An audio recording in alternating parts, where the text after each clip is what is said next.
Welcome into Chicago Bears Now. I'm your host, Harrison Graham. Get subscribed to the channel and follow me on Twitter. More Bears updates all off season long. Let's talk Anthony Miller, as the Bears wide receiver could be on the move, as ESPN's NFL insider Adam Schefter is reporting that the Bears are having trade discussions with Miller with other teams around the NFL. He's entering the final year of his rookie contract. And Schefter has even added on here, looks like he's likely to be dealt. Anthony Miller likely to be on the move. And hey, I'm down with this. Anthony Miller has flashed brilliance at times, but he's pretty doggone inconsistent. I mean, he's getting ejected out of playoff games. He's dropping key catches. He's a decent slot receiver, but a third-round pick of a few years ago, he's been pretty underwhelming, if we're being completely honest. It didn't take long for any of us to realize that Darnell Mooney, as a fifth-round rookie, was immediately an upgrade from Anthony Miller, and I'm not sure it's even that close. Darnell Mooney is this team's number 2 wide receiver with Allen Robinson as the number 1. Anthony Miller's expendable. Final year of his rookie deal.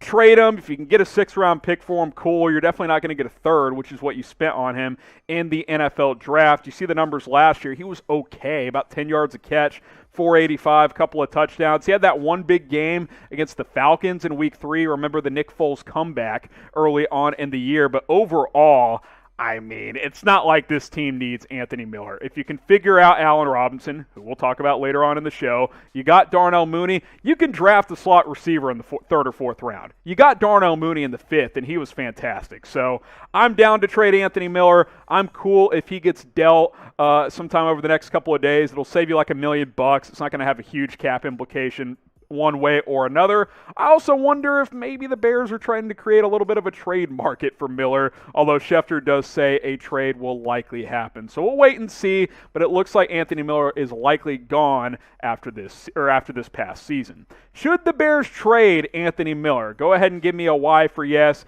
Go ahead and type N for no. I'm fine with it. Cut the Band-Aid. I think him getting ejected in a playoff game after Matt Nagy preached to not engage with Chauncey Gardner-Johnson, that may have been the final straw. I'm typing my Y for yes. Get subscribed to Chicago Bears Now, because we're going to break down the latest Bears news and rumors throughout NFL free agency as we get closer to the draft and, of course, on into the 2021 NFL season. Daily Bears videos just for you guys. All you got to do, hit that big red button and subscribe. We got you guys covered here on youtube.com/BearsNow. Let's talk Cordarrelle Patterson. Looks like he may be signing elsewhere, which he's kind of hinted on in recent days in Twitter. He stopped recruiting other players, and he started to send out cryptic tweets like, where am I going to play next year? Well, the Giants reportedly have interest. This coming from Giants insider Jordan Raanan of ESPN.com.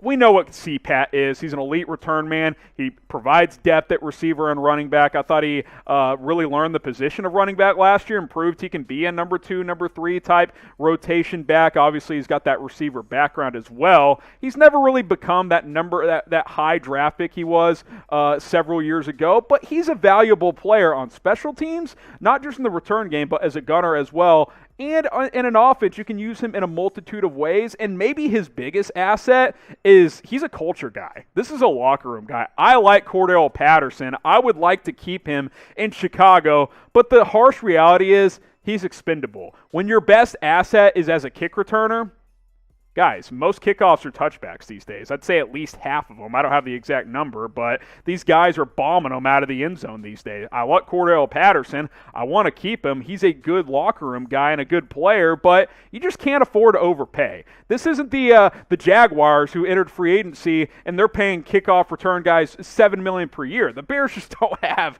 that type of money, especially when they're still trying to scour the quarterback market, whether it's a trade, whether it's a free agent, whatever the case may be. You can't afford to overpay on Cordarrelle Patterson. I would like for Patterson to be patient and wait for the Bears to get back to him, but he's also got to secure whatever money he can, right? Teams are signing guys fast, so if a team's going to go out there and offer him $4 or $5 million per year, you just got to take it if you're Cordarrelle Patterson. I hope he's back. I still think there's a small chance he's back, but the Giants are showing interest, and I would expect other teams are as well. Will Cordarrelle Patterson return to the Bears in 2021? Type Y for yes, type N for no. I'm leaning no. I hope he's back. I like him. He's a good rah-rah guy, but looks like it may not happen. So go ahead and type your in for no. It's the middle of March, which means the NCAA tournament is just days away. The first 4 play-in games get going on Thursday, and then the official tournament starts on Friday. These are your latest championship odds. Gonzaga, man, they're moving up there. Haven't lost a game this year. Plus 175. That means you put down $100 and win 175. You Illinois fans, and there's a lot of fighting Illini out there. They're moving up in the rankings as well in the odds. Plus 450. Put down $100. You'll win an additional 450 if Illinois wins the national championship. Baylor, Michigan, Houston round out your best championship odds. Don't bet on Michigan. Their second or third best player is probably not going to play in the NCAA tournament. How do you bet on this stuff? Bet Rivers. It's the best sports betting site out there. Make some money today. Chatsports.com/betil. Chatsports.com/betin. You're going to get a 100% deposit match at sign up. To place a bet, you must be within state lines of either Illinois or Indiana, but you can sign up and deposit today. Hey, maybe you're going to be in one of those 2 states during the NCAA tournament. Make some money with Bet Rivers. Chatsports.com/betin. Chatsports.com/betil. You can also place bets on future NFL bets as well. Like NFC North odds, Super Bowl odds, all that stuff is available with Bet Rivers. Is it a poor wide receiver market? Well, Diana Rossini got a text from a free agent wide receiver. She didn't name who it was. Maybe it's someone like Kenny Golladay saying that, hey, the market sucks right now for wide receivers. We saw Nelson Aguilar get $13 million per year, which feels like an overpay. But outside of that, the top guys haven't really signed. Corey Davis is gone, but maybe, as I relate this to Allen Robinson, his $18 million tag might end up being his best option in terms of maximizing his value for this season. Now, I've been consistent in saying he deserves an Amari Cooper type of contract. He deserves $20 million per year for 4 or 5 years, whatever it is, with 75% of the money guaranteed, because that's what he's brought you.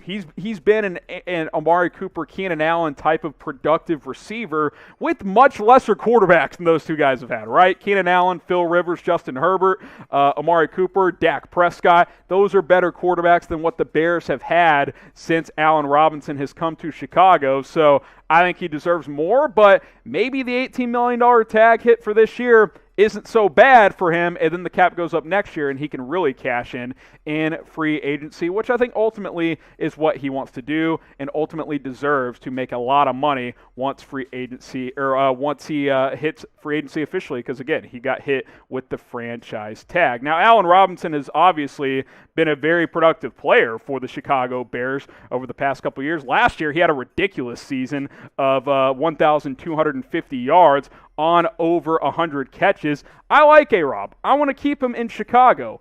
I've been consistent with that, but maybe he just plays for the tag this year, and we see what happens next off-season. Hopefully, the 2 sides can mend things up. And also, I think that both sides are waiting to see what happens at quarterback with the Chicago Bears, as you guys see the numbers there on screen. He's a number 1 receiver. He deserves to get paid a lot of money. Maybe he just settles for the tag this year, but remember, he's going to be pretty frustrated if he gets stuck with the tag, but luckily both sides have until mid-July to get a long-term deal done.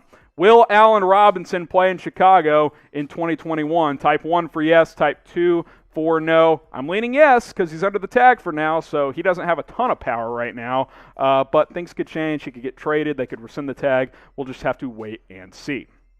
Follow me on Twitter at HGramNFL. More Bears updates, news, rumors, all free agency long and throughout the offseason and, of course, during the season. If we don't cover it on this channel, I probably have at least a couple of tweets about it at HGramNFL. Keep up to date with everything the Chicago Bears are doing.